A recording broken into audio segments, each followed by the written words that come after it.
The Galaxy S24 delivers some of the strongest value of Samsung's latest flagships, offering the same Galaxy AI features as its pricier counterparts.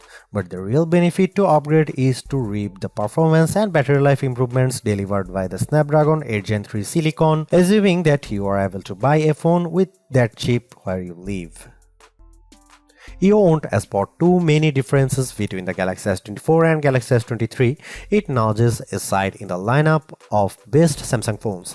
The screen and back panel on the S24 are both flat and are joined by metal side rails, but the phone has adopted a unibody-like design that blends all the separate panels together brilliantly.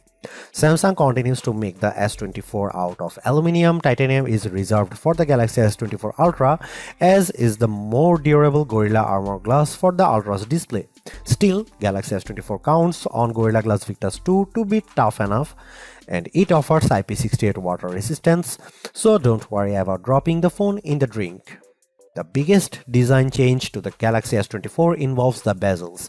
They are smaller than before, which allows the new phone to offer a slightly bigger screen than the S23 without noticeably changing the dimensions of the phone.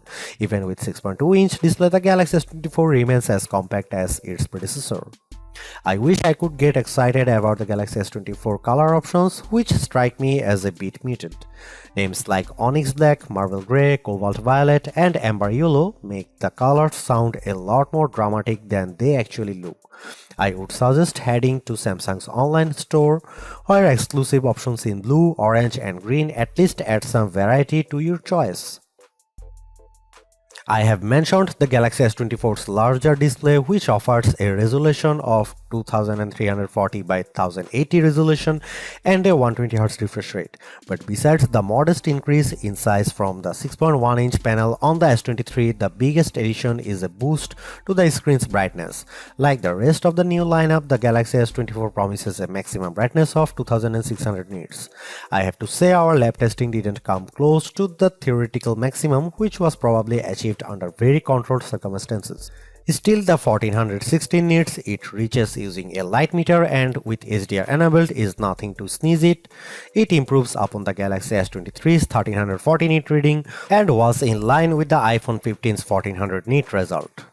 I found I had to keep the display brightness slider rather high to see the screen details under less favorable lighting conditions, but at least the S24 has the capability in its toolkit. A trailer for the Ministry of Our Gentlemanly Warfare on YouTube looked pretty dark in some scenes, though I suspect that's a Guy Ritchie problem and not a Samsung one. Streaming Under Pressure on Netflix produced bright, crisp images of the US women's soccer team in action. The Galaxy S24 recreates more colors than the iPhone 15's display does using both the sRGB and DCI-P3 spectrums. Apple's screen is a bit more accurate though, with a delta E rating of 0.18 to the S24's 0.22 with the display in its default vivid mode. Any discussion of the Galaxy S24 is going to revolve around the Galaxy AI features that Samsung has added to the phone in an attempt to make artificial intelligence a centerpiece on its mobile devices going forward. To that end, Galaxy S24 owners have reason to cheer. The same features available on the Galaxy S24 Ultra are also present on this device, which is now $500 cheaper than the Ultra. In other words, you don't have to pay up to access Galaxy AI. My colleague covers the what, how, and why of the Galaxy AI capabilities quite extensively in his Galaxy S24 Ultra review, so I'll not repeat his work here. I do want to share my key impressions of each of the features though, starting with the most intriguing Live Translate, which promises real-time translations for 13 different languages when you are on a phone call with someone speaking in a different tongue. It's impressive on paper, but a bit awkward in practice, as I found when I placed a phone call to my wife, who can speak German. Live Translate's translations weren't always accurate, and I am not sure how much of that can be chalked up to her accent. She is not a native German speaker, and how much is because Live Translate seems to falter with casual conversation tones. It is pretty clear that the delay between when someone speaks and when the translated speech appears on your phone screen and in your ear is something that takes getting used to. I am far more impressed with what Galaxy AI brings to the Notes app on the Galaxy S24. The AI features in Notes can auto-format the notes you quickly jot down into something that's not only easier to read but also pleasing to the eye. I was especially delighted to see that you get multiple options for notes formatting, so you can pick the one that looks the best to your eyes. I took some quick notes on all the things that I had to do for the coming week. It's quite an extensive list, and Note turned it into a bulleted list. The app's auto summary feature produces a very accurate summary that boiled down what I had to do on each given day.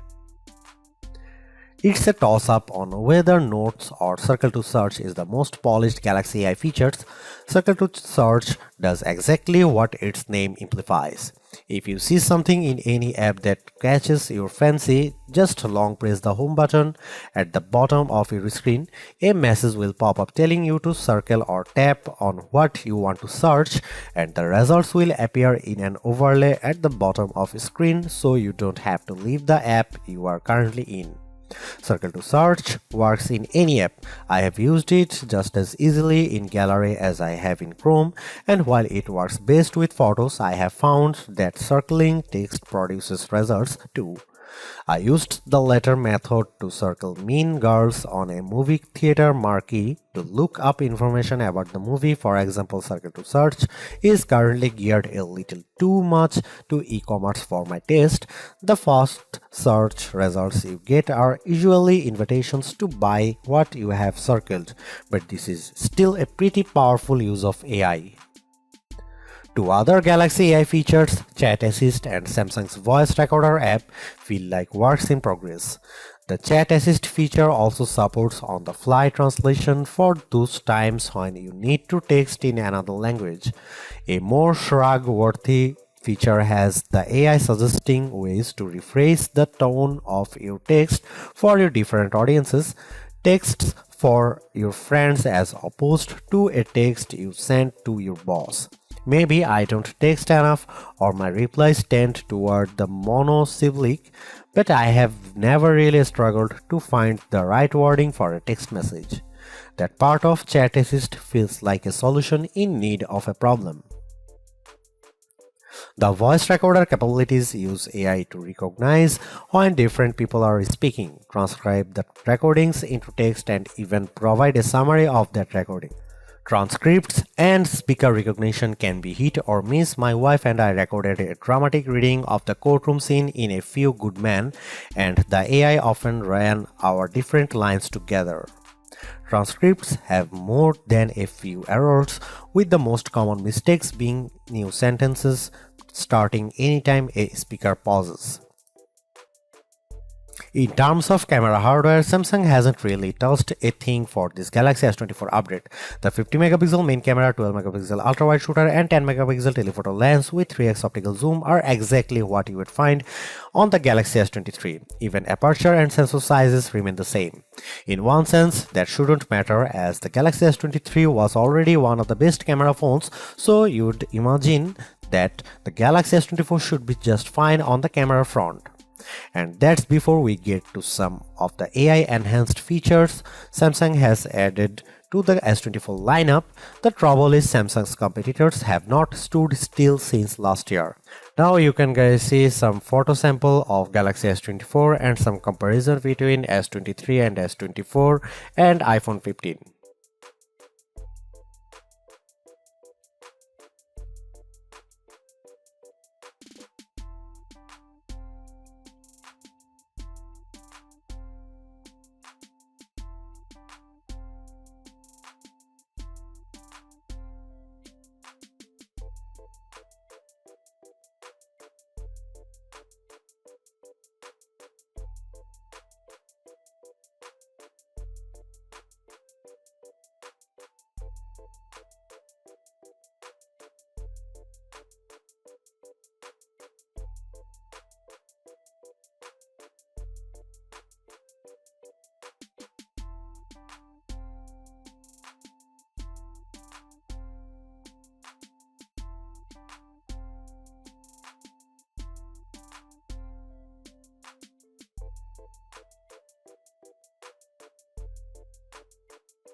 If the Galaxy S24 phone had performed just a shade or two better against the iPhone 15, I would have declared this model as the entry-level flagship phone to get.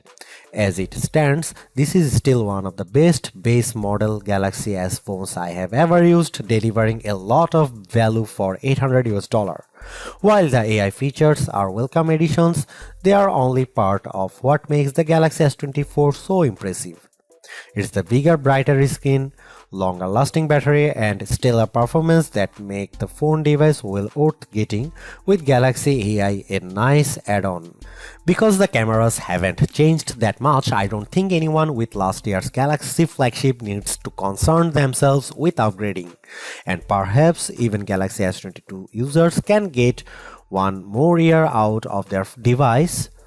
Anyone with an older Galaxy flagship should run not walk to their nearest retailer to grab this new model. Perhaps the most impressive thing about the Galaxy S24 is the serious lack of FOMO you'll have if you opt for this phone over one of the more expensive models. Yes, the Galaxy S24 Ultra has the more impressive camera setup, but with the same Galaxy AI features and battery and performance improvements of its own, the Galaxy S24 is a worthwhile flagship in its own right. Thanks for watching, see you in the next one.